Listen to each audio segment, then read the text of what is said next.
Earlier this year, I got this $200 driver from Costco, the Kirkland Signature. And about a month ago, I got a driver from Temu for 140 bucks. I've tested them, I've reviewed them. They've performed pretty well. In today's video, I'm gonna pit them head to head and see how they stack up against each other and see if the value is there, or could you just get more performance, better value out of, let's say, a 4 or 5 year old used driver from one of the big brands. All right, so it's been a minute, but we're gonna dive straight into it with the Costco driver. Gosh, that sounds bad.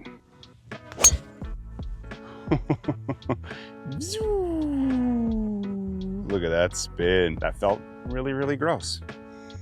Really, really gross. It looks good. Looks okay. I shouldn't say good. Looks okay. Oh my gosh. Yikes. 274, 167.8. I mean, that's good, but don't know where it's going with this shaft. 200 bucks. Not fit to you. It can get pretty ugly. Oh, like just a heel spinner again. Thin spinner. Oh, that one was pumped. Like that felt really good. But it spun like crazy. 4,700 RPMs, 170.5 ball speed though. Hello. Just a little off the heel. I mean, it hit it well. Good ball speed, spinning like crazy. One more, then we'll get Temu going. That was hit really well. Didn't pick it up.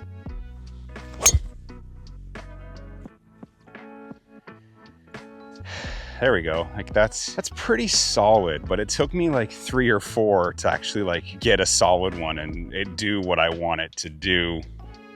Not bad. Let's go to Temu. So it was only a few weeks ago that I hit this thing, and if memory serves me correctly, it felt way better than that Costco one felt, but if memory serves me, it looked a lot worse. So here we go. Yeah, that's a weird looking face. We'll pull, but at least it comes back. Yeah, that felt really good. See, like that was a mishit, and you see it's just a lot more predictable. It's a lot more consistent. Didn't pick up the numbers there, but little heel mishit, lower flight, slightly better. I mean, it's a better driver. I have no qualms about that. Yeah, that was so good. Wow, it just feels better. It just feels better and performs better. I mean, you're seeing it. Yeah, I mean, these have all started on a much better line. 170 ball speed. Club head speed's a little up, I think. Launch 10. I think the shininess of this sometimes gives it a bit of trouble, but I think the cool test will be, let's just go driver for driver. Let's go hit it on the golf course before we go into the studio and compare these with the $200 used driver. Okay, so this is a good test. The 10th hole at Southampton, pretty generous fairway. Obviously, left is crap, right is the first hole. I got about 265 into a puff of breeze to cover that bunker on the right, 300 to the bunker on the left, 2 balls each. Let's see what happens. Whoa, boy.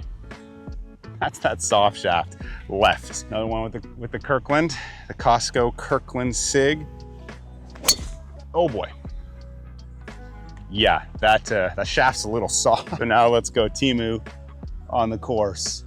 Actually never hit this on the course yet.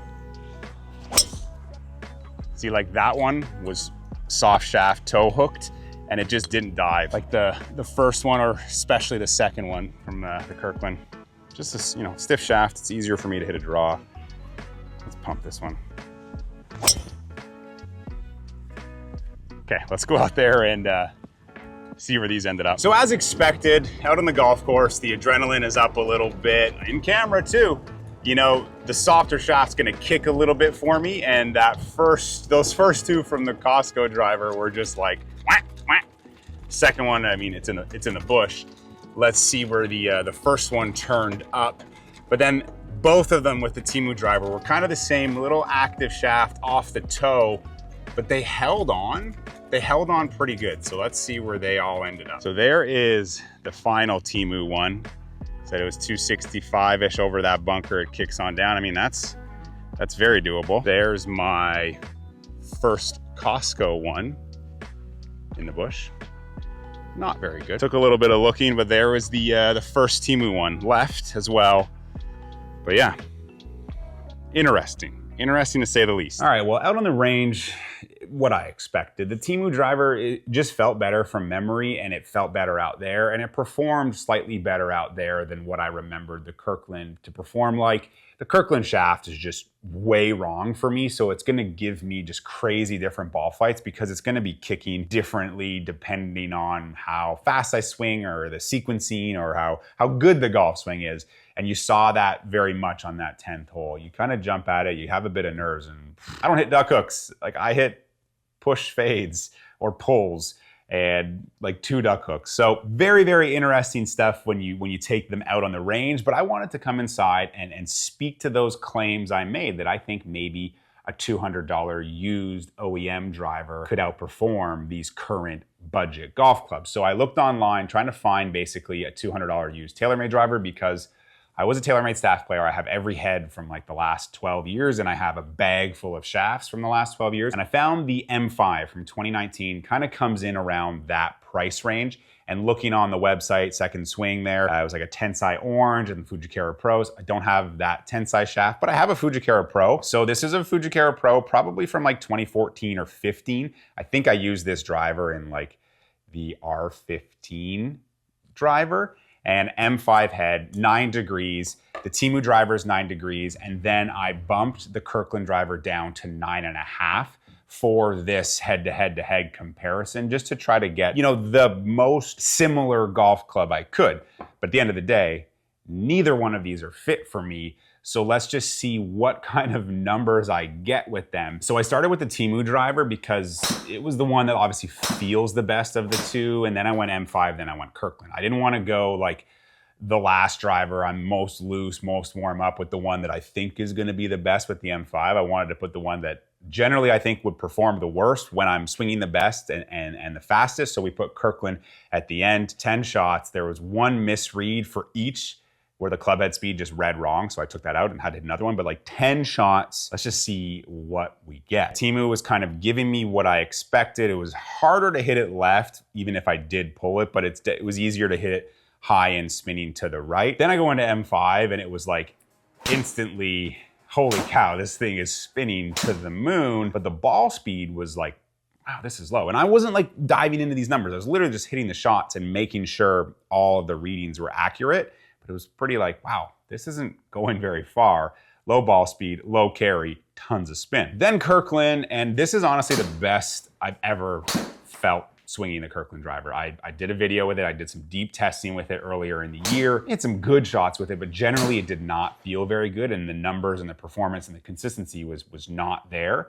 And then you saw it on the range, on the golf course, just it does not feel good to me, does not perform well. In here, for whatever reason, it felt pretty good. It's just the rub though. That's the rub of a golf club that's not fit for you, because you can kind of see that with these 30 little rainbows here. Like the ball flights are all over the place. We go from super low left to high spinny right. That's what you get when you get golf clubs that aren't fit for you. You have a very wide space that you can miss it. You want something that's fit for you to hopefully narrow in the bad shot. But comparing them head to head, I honestly thought this thing was gonna be head and shoulders better than the other two. It didn't even come close. 15 yards less in the air. So it just speaks to like 5 years of technology. Even in a direct-to-consumer budget golf club, there's more speed, there's more pop in a current club than a 5-year-older golf club. And that was really, really fascinating to see. And you see the ball speed, 2.5 miles less of ball speed, more spin. So less ball speed, more spin. This thing is a dud.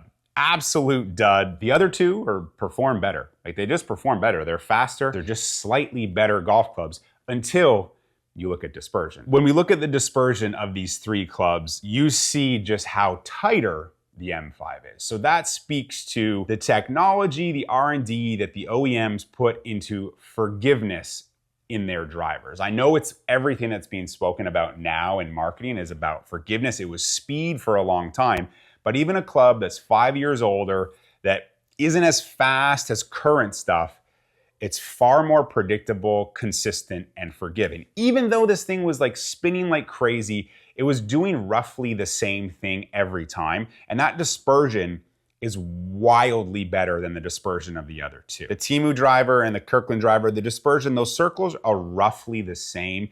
The Kirkland driver is a little more left. The Temu driver's a couple yards shorter, but more towards the center line. None of these are matched to me. Which one would I game? That's a hard question. Like, no, I don't want to give up 15 yards to hit more fairways. I want the distance that the Kirkland was giving me in this, but I don't want that inconsistency. I don't want that unpredictability. So the Temu, to me, is the winner because it's slightly tighter to the center line, just a little bit shorter than the Kirkland, but I can't do anything to it. I can't tweak it. I can't adjust it. The Kirkland, I could adjust it a little bit. I mean, it's as low as it can be in loft, but the M5, I could play with the weights. I could change the shaft. There's options to make this driver more dialed for me, but I still think it's going to be slower than the other two. Very, very interesting stuff. The numbers don't lie.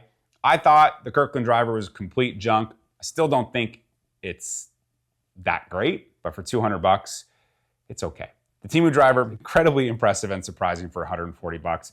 A $200 used driver, it's okay. At the end of the day, if your golf clubs aren't fit for you, you're gonna be struggling. You're gonna be firing under your potential. But that doesn't matter to you. If you just wanna go out and have fun, not break the bank, yeah, throw this out the window. I don't think the used driver is as good for you. I think you could find a pretty good direct-to-consumer club that is current and has some pop, and it's not crazy expensive to replace next year. So color me surprised. I hope you enjoyed this video. We'll see you in the next one.